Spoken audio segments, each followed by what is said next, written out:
What I love about Chinese medicine is there's just so much to learn, and everyone who comes in has a completely different case. There's not one person who's the same as another individual. So every individual comes in with a different treatment, and you treat everyone differently.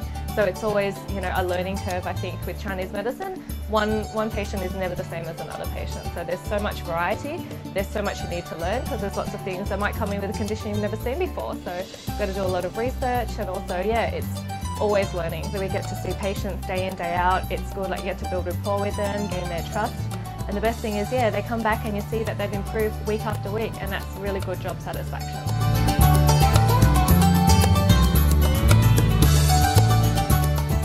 Growing up, my father being in Chinese medicine before I was even born, I grew up around the thing. Like, we never had any Panadols or anything in our cupboard. As soon as you open our cupboard at our house, it was Chinese herbs. The place used to smell of cooking up herbs, and I think I recall having my first acupuncture needle at the age of 2 or 3.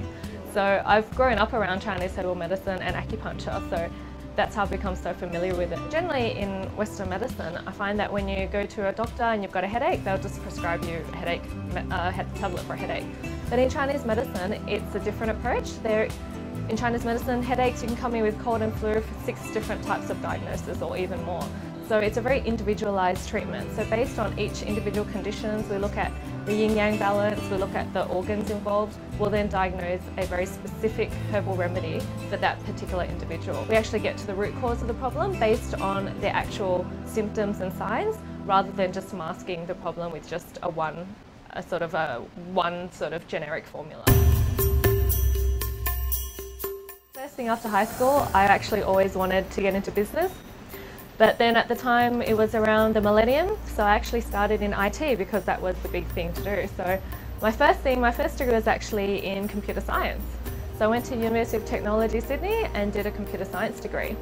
After that I worked for about 2 years and absolutely did not like being in IT. I felt like I was more a people person, and that being stuck in a cubicle wasn't really for me.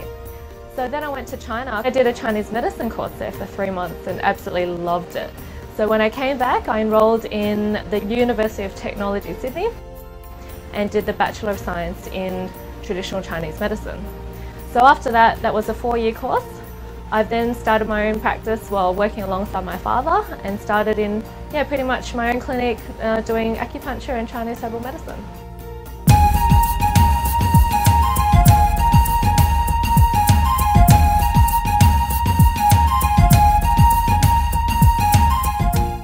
It's a more individual treatment, and it's a basis on each person's individual constitution and what they're coming in for.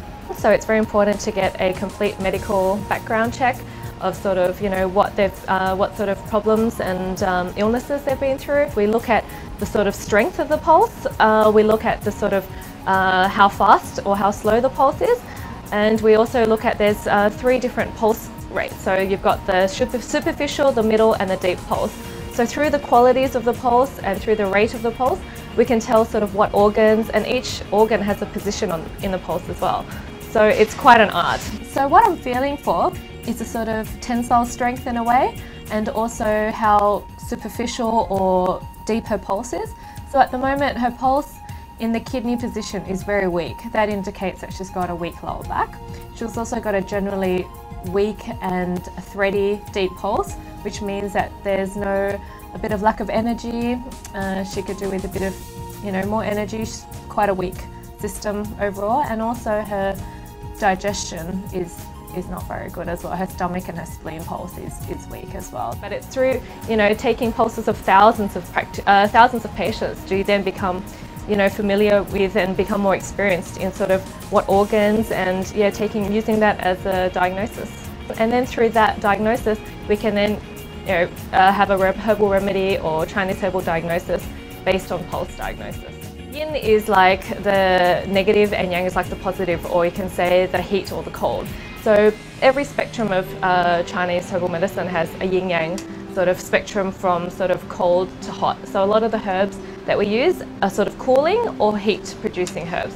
So there's spectrums of in between from one extreme to another. And depending on your condition, so if you're more yang, so you've got more heat in your system, we'll give you more yin herbs to bring down that heat, and vice versa. In China, in one hospital morning, they could see hundreds and hundreds of patients.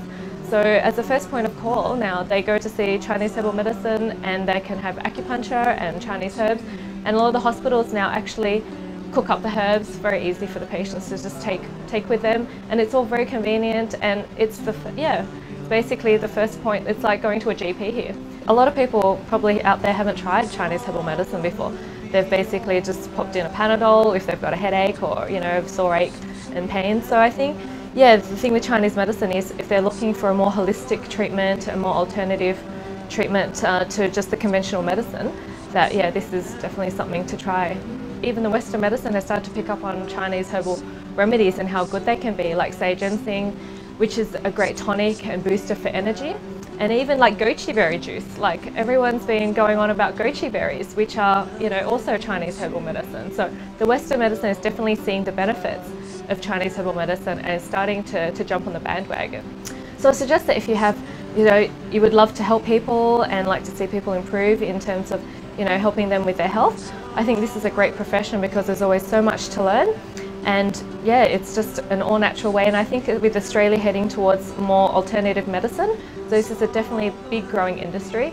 And a lot of people now are finding conventional medicine just isn't working for them, and that they're turning towards holistic healing. So I think this is a great start for people that are interested in sort of going towards the medicine field and going towards alternative medicine. This is definitely exciting and growing field at the moment.